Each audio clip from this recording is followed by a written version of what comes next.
are starting the evaluation segment. And in the evaluation segment, what we are going to do is evaluate. Now, that's a very important aspect of a manager's compass as well, of how he can evaluate people among these 4 directions that we are talking about, right? So we spoke about North, which were the high performers, right? Just a recap. North Star, that were the people who were very high performers. Then there were folks who were on the South Star, which were the low performers in the team, right? Then there were folks who were the East Star, the East direction, which were the reliable performers.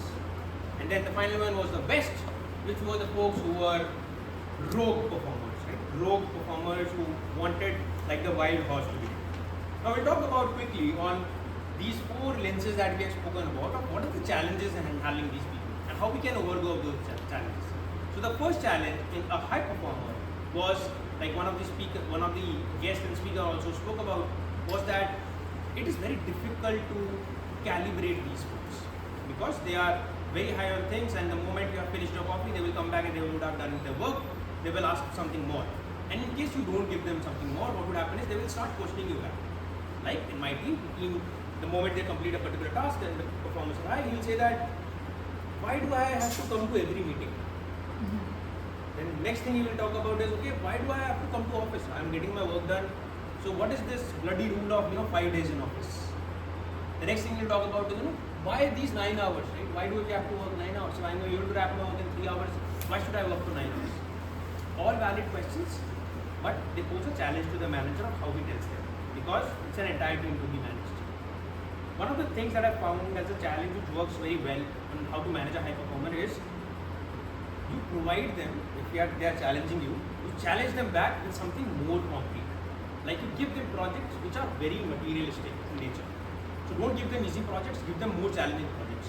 So people would like that challenge. That challenge would take time for them to make up, and at the same time it will be beneficial for the organization because that outcome will drive something more.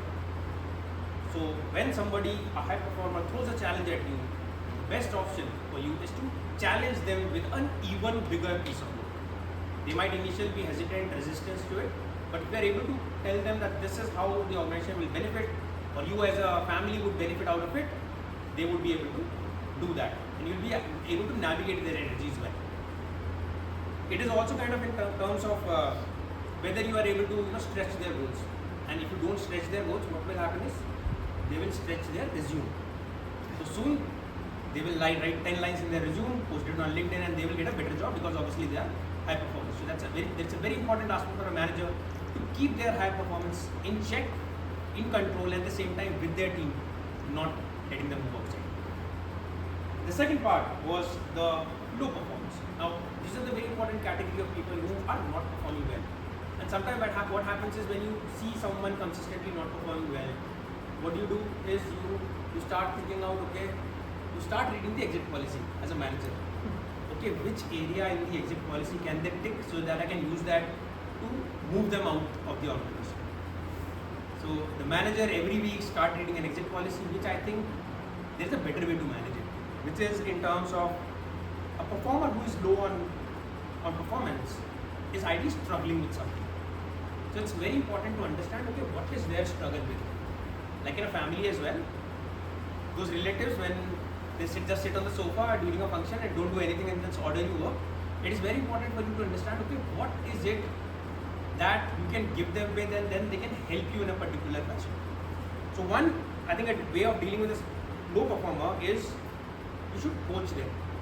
Try and understand their perspective, but don't crush them. We sometimes have a lot of hopes and we want results in a very instant fashion. But with low performer, you have to deal very patiently, understand what will help them, you can coach them, but don't push them or crush them down, because their little hope will also die with that. And so that you just don't keep on reading that exit policy every single time, if you are able to turn down a low performer. Like I was able, in the last 2 years, there was a low performer who was almost on an exit path. I personally was able to turn him around and get him a promotion done in 2 years' time. That journey, in fact, I think did a good round of world for him.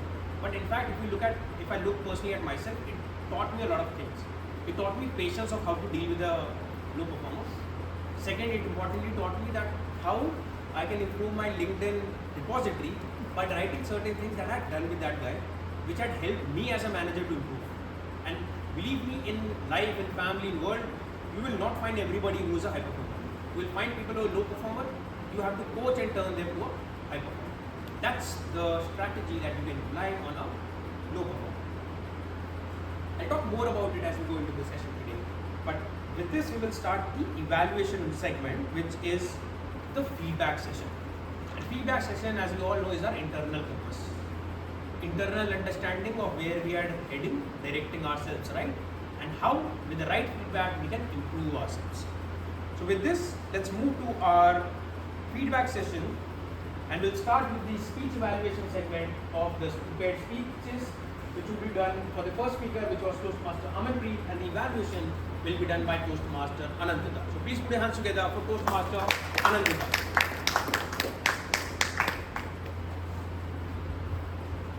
Thank you, Toastmaster Rajni. For the Toastmasters. Today, speaker Toastmaster Amanpreet has walked us through a very poignant journey where he made us aware of some very key questions. When dreams clash with reality, can we still hold on to those dreams? In the harsh light of challenges and situations, circumstances which we face, do they make our dreams evaporate, or can we still hold on? It's a very, very poignant question. And how many of us are able to hold on to it for any length of time? This is what he began with this speech. He walked us through the process where he worked in good companies like Genpact, HCL, etc. in Noida, but something within him was not being satisfied. He did try his hand at entrepreneurship, but somehow even that did not satisfy that specific thing which was not being touched. And what is that thing? And how did he discover what that thing was himself? It began when a relative of his needed legal help for something.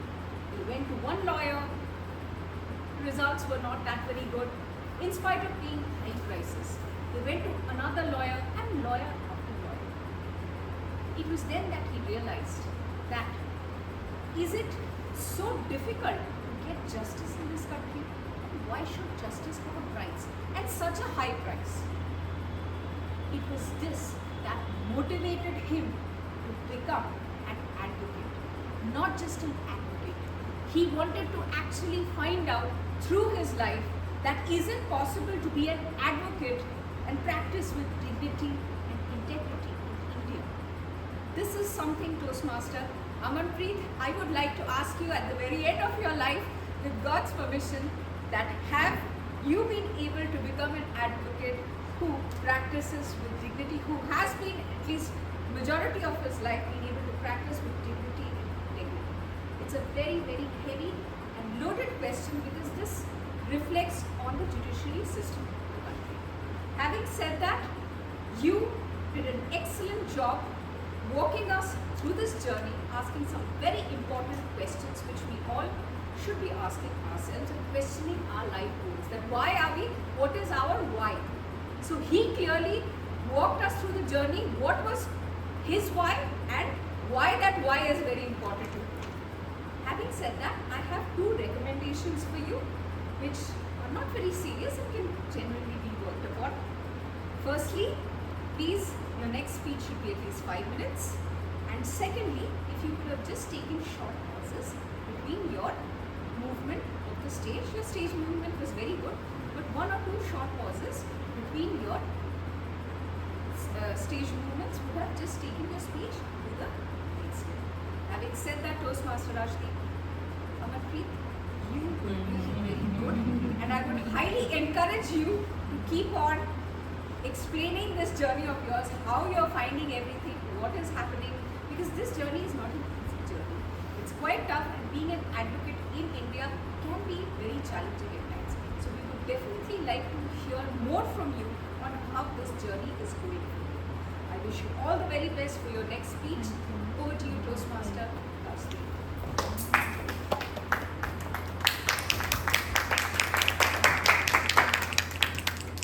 Thank you, Toastmaster Anuka, for that evaluation.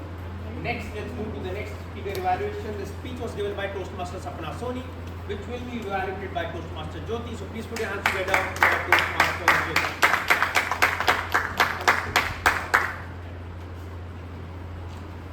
So today I am going to evaluate Sapna's speech, where she talked about how she moved from her silence to her strength, and how she found her inner space, inner strength. So this is a story of reflection basically.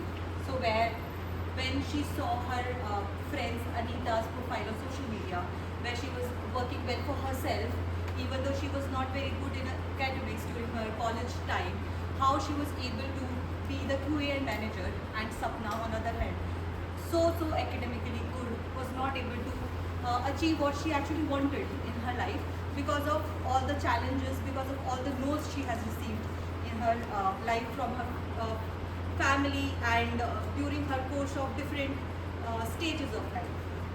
For the entire speech, I would give you few recommendations and few commendations. So I have basically 3 commendations and 3 recommendations for you, Sapna. So the commendations goes by, you are really very expressive when you talk, your eye speaks, and it is very wonderful to see you on stage, because as in when you speak, it gets passed upon to the audience as well. So very expressive. Good use of body language as well. When you were speaking on stage, you were using a lot of hand movement, you were giving a lot of gestures, you were going back, you were coming in the front. So basically very good use of body language. I would love to learn that from you. And third is the articulation of your speech. It was very good. It started with a background, then it had a body, and also there was a closing statement to it. So all in all, it was articulated perfectly. I would say that it was well articulated. As far as recommendations are concerned, so I have 3 recommendations for you. So you have a great voice modulation, but sometimes when you speak and your voice drops, it drops to a point that it is not audible. So you have to make sure that everybody, whosoever is sitting at the back, is able to listen you properly. I was sitting on the second row. I was not able to hear sometimes, bit and pieces of it. So that is one recommendation I would give you, that you have to use a good use of voice modulation, but not to a point that it is not audible to the audience. The second suggestion is that while you were giving a speech, so you were having the stage movement, good stage movement, but it was only to this part of the stage. So when you are catering to the larger audience, sometimes you have to go to extreme side of the stage and address them as well. And similarly, you have to go to the right side of the stage and address them as well. So I would like you to be more open about the stage movement. You were doing the stage movement, but it was a little bit restricted. And even if sometimes you don't actually want to move to the extremes of it, but at least try to move your body to the left or the right side, so that you are addressing to that audience as well. So that is my second recommendation. And the third recommendation is the title of the speech. It was basically didn't took stand for myself, right? It was basically a line of a sentence. It was not a statement. I would say the speech title should intrigue the audience, or it should be it should make audience curious.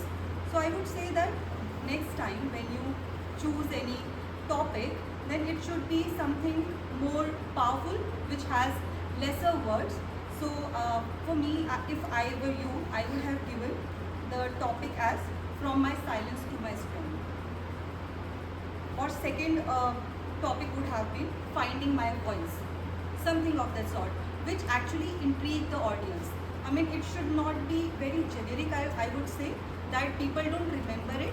So as in when I go back, I should remember what Sapna talked about. It should not be a just simple line of that statement. So these are my 3 recommendations that I would like to give you. And with that, I hope I know that you will incorporate all that, and in future we'll hear a lot of good stories from you.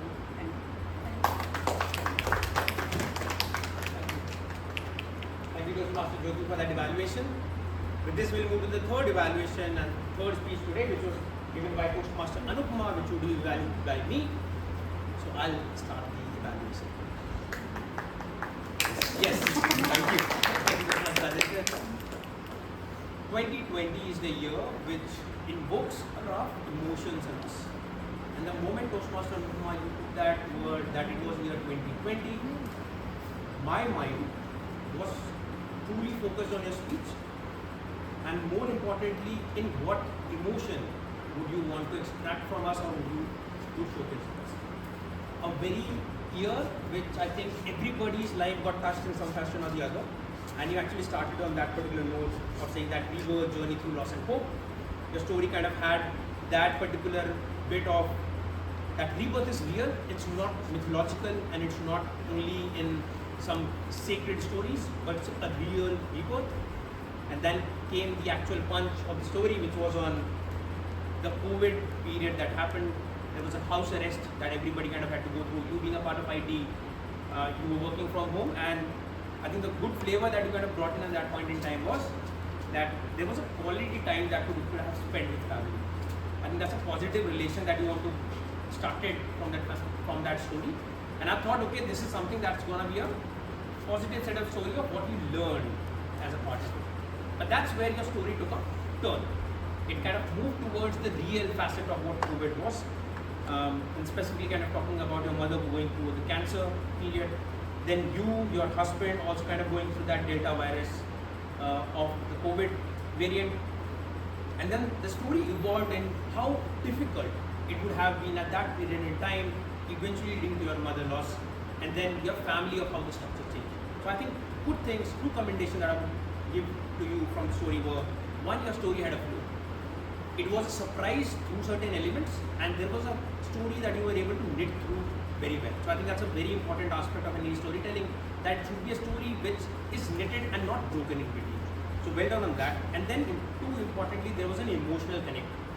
Stories like COVID, and if they're able to bring in that emotion, because people ideally related very well, the way you narrated your story brought in that emotional connect among the audience as well.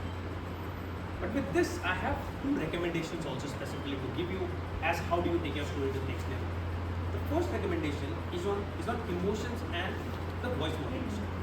Because your story had drama and emotional points, at certain fashion when the story came in about your mother had it and then you got admitted and then your husband got admitted, it was a clear flow without any voice modulation. I feel it could be done better with something like, because there is an emotion you can talk about, on 9th of May, my mother got admitted.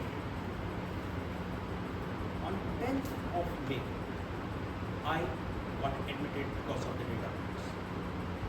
Then on 11th of May, also. I think with a small flow like this, which has a voice modulation also break it, you will be able to make a much more impact. The second recommendation would be on terms of the segment fragments. I think sentence fragments, grammatically, you should record your speech and then see how the fragments can be improved, which there is a scope of work. Apart from it, I think brilliant story with a flow, emotional connect, and words like hope can be fragile. I look forward to your speech anytime around Christmas. Over to the general evaluator. That's me. So I think with the evaluations done, I think we'll come to the very important segment today, which is general evaluations. Overall, I did a miss of not inviting the general evaluator to take these speeches. I thought because the general evaluator itself is on the speech evaluation fashion, so I'll invite the general evaluator now to take the speech forward, to take the segment forward of general evaluations. Please put your hands together for this awesome. Thank you, Toastmaster Rajdeep. Toastmaster Rajdeep, actually, since I was one of the lead evaluators, I would have actually preferred that he would have run the evaluation segment.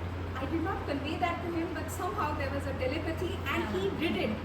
He actually did it. So thoughts do travel. I did not want to do the general evaluation segment along with myself being the evaluator, and he actually did that. kudos to you for that. So sometimes in these situations, this can be allowed. The TMOD can request the evaluators to do the evaluations, especially if the general evaluator is also one of the evaluators. So thank you so much for that, Toastmaster Rajdeep. Having said that, let me tell you a very small story, another very small story. Now, there was this hunter who went into the jungle, and it was a very deep part of the jungle, somewhere in the Amazon, and he left a mirror there by mistake and left. Now there were some tribals out there living in the Amazon jungle who had not much concern with the outside world, and they discovered this mirror. They were like, "Oh, what is this? Look at you, you're looking the same as this mirror. Oh, I look like this? Okay, let me straighten myself out. Probably I look better this way." So, what does the mirror reflect to us? It reflects how we can take our appearance to the next level, our performance to the next level, and how if we